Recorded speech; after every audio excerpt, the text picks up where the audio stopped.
Mesdames et messieurs, bonjour et bienvenue. Et dans le sommaire, le ministre ayant le commerce dans ses attributions va lancer la campagne d'achat de grains de maïs à partir du 19 février.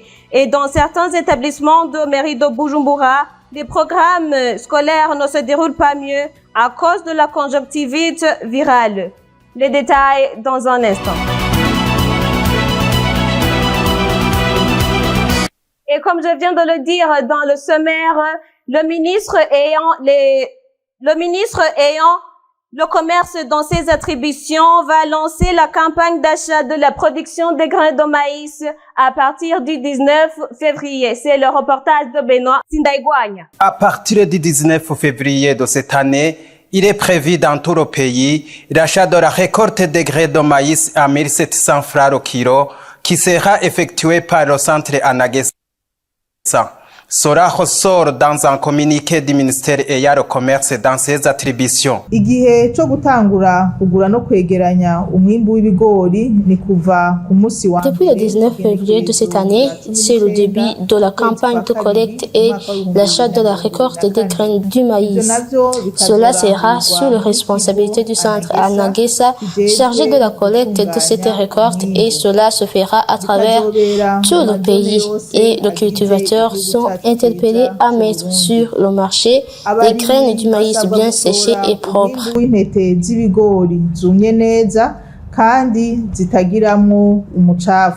Marie-Chantal Nijimbere rappelle que toute personne qui mettra au marché une production de grains de maïs supérieure ou égale à 1500 francs au kilo doit présenter un papier justifiant cette grande quantité d'engrais chimiques utilisés. Umuntu wese azoba ashoye umwimbu ungana canke urenga ibiro amajana 500.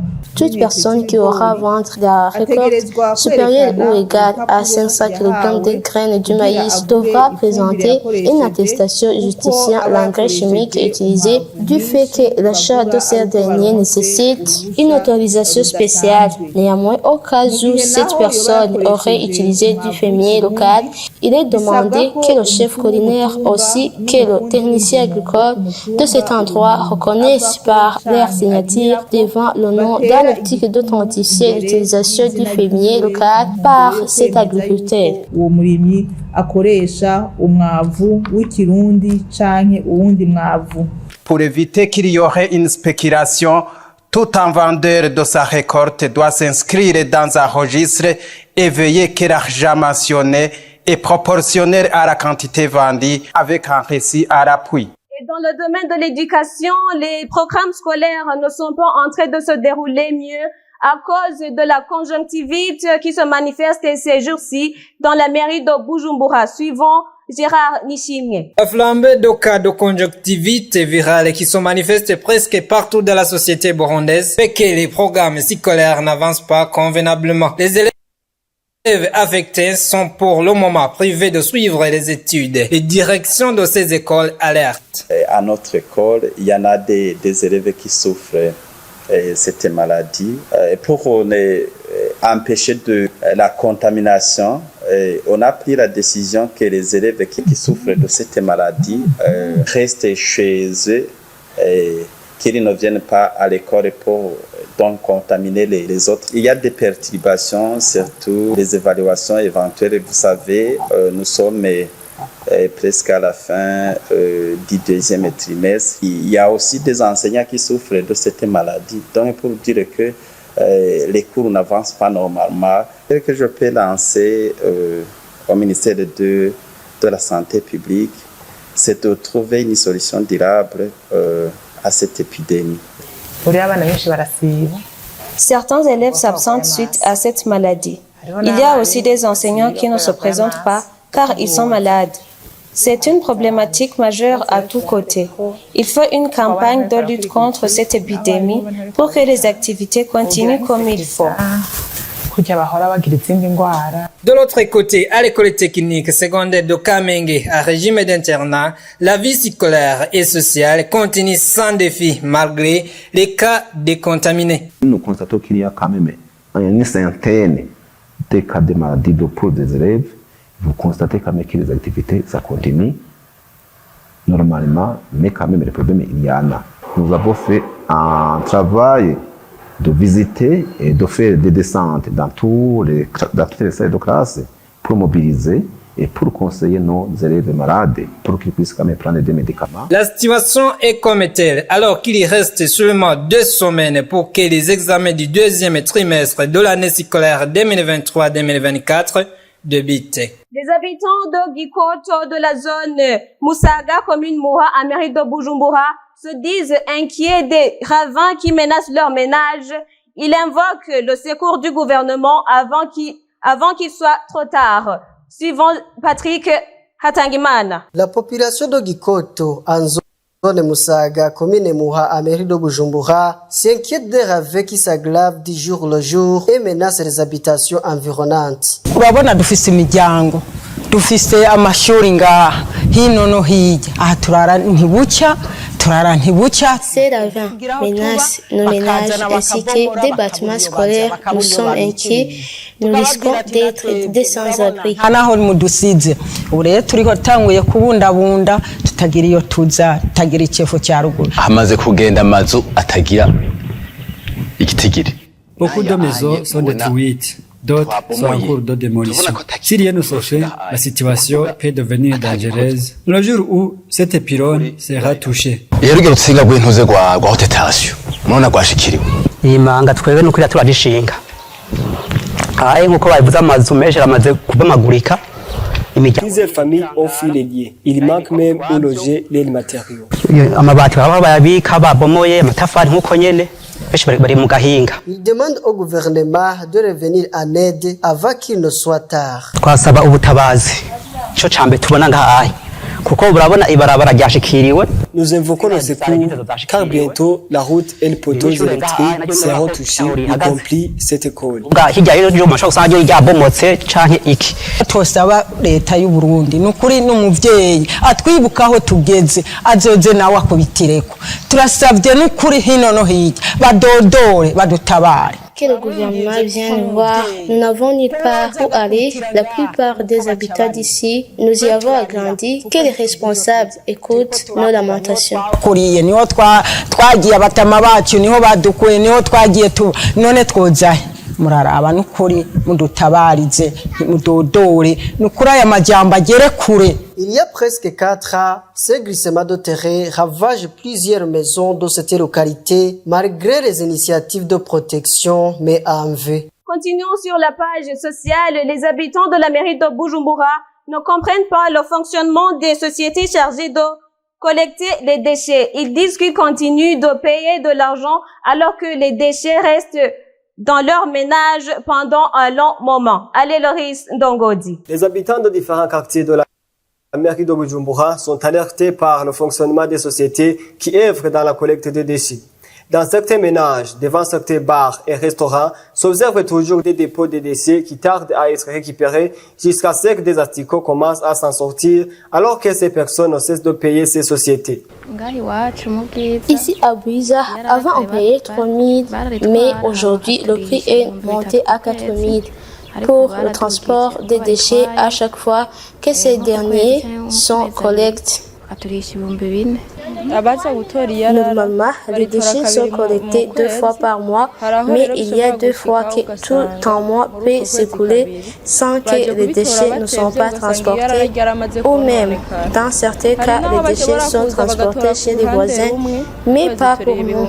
Ce qui est choquant, c'est que nous sommes obligés de payer 10 000 à chaque fin de mois.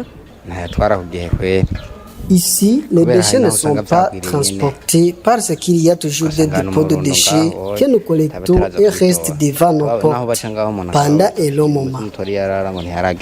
D'après le président de Parole et Action pour le réveil des consciences et l'évolution des mentalités par ces cycle, le dysfonctionnement de ces sociétés prend racine au sein des cadres de la mairie. Normalement, pour choisir, si c'est un appel d'offres qui est là, c'est pour choisir une maison capable d'assurer ses services d'origine, il faut analyser ses capacités logistiques.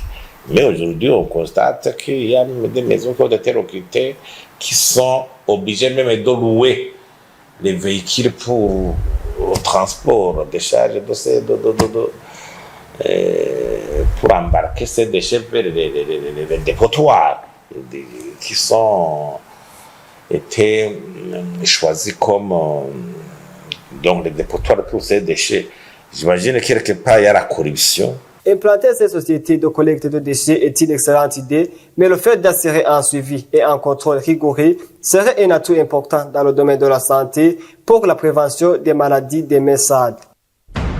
En février, seulement avec Canal+. J'ai l'honneur de vous présenter notre Black Panther. Sois prudente, je pars d'ici. Tu me quittes? Fais-moi sortir cette femme de ma maison. J'ai découvert qu'il y avait un monde où j'étais heureux. Les humains, ils ne nous veulent pas de mal. Et vous, ça bien sûr. Champion d'Afrique. C'est le meilleur, y a pas à dire. On promet du très grand spectacle et des étoiles. Cinéma, sport, séries, documentaires et grands spectacles. 100% de toutes vos envies avec Canal+. The PSG Show. Le sponsor de ce soir est la compagnie de 1xBet. Rejoignez la meilleure promo de cette saison et gagnez des prix exclusifs.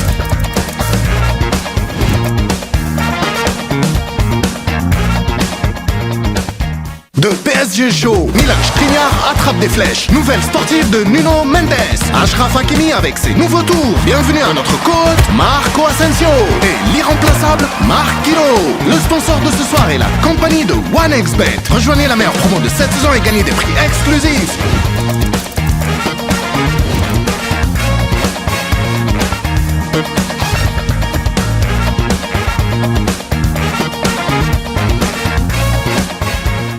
Et maintenant, suivons l'actualité internationale avec Benoît Sindaïgouagna. Après le report des élections présidentielles qui a eu lieu au Sénégal, les deux anciens chefs d'État prennent la parole en tant que père de la démocratie sénégalaise et appellent au dialogue pour mettre un terme aux différends et aux crises politiques dans le pays. Ces ex-dirigeants sénégalais, Abdou Diouf et Abdoulaye Wade, informent s'être entretenus avec leur successeur Macky Sall, qui aurait réaffirmé son engagement à ne pas briguer le troisième mandat et a organisé dans les plus brefs délais le dialogue national. Dans leur message, il interpelle l'ensemble des acteurs politiques sénégalais du pouvoir et d'opposition, tout comme la société civile, à se parler pour rendre l'élection transparente, inclusive et incontestable. Il appelle aux jeunes à arrêter immédiatement les violences et à la destruction des biens et surtout à prendre du recul pour ne pas être manipulés par les forces extérieures au dessein obscur. La visite historique d'Erdogan, président de la République de la Turquie, au Caire, écrit une nouvelle page dans les relations entre l'Égypte et la Turquie. C'est ce que démontre la déclaration commune signée aujourd'hui au Caire par le chef de l'État turc et son homologue égyptien Abdel Fattah al-Sisi pour la reprise des réunions du Conseil de coopération stratégique de haut niveau. Erdogan n'était pas allé en Égypte depuis 2012 à la suite du coup d'État de 2013 dans son pays d'Afrique du Nord qui a conduit au renversement du président de l'époque Mohamed Morsi. Dans le cadre de la visite en Égypte, Erdogan était accompagné d'une délégation de ministres composée entre autres du ministre des Finances et du Trésor, ministre de la Défense, ministre de la Santé et parle de l'industrie et de la technologie. Les effets de la mission du président turc au Caire se reflètent donc dans une série de secteurs et de questions sensibles au niveau régional. Et voilà, c'est ici que prend fin notre journal. Merci de nous avoir suivis. Et n'oublie pas de nous suivre sur YouTube, Facebook et X. Et sur Canal+, chaîne 396. Et sur StarTimes, chaîne 106 et 781. Merci, que Dieu vous garde dans tout et partout.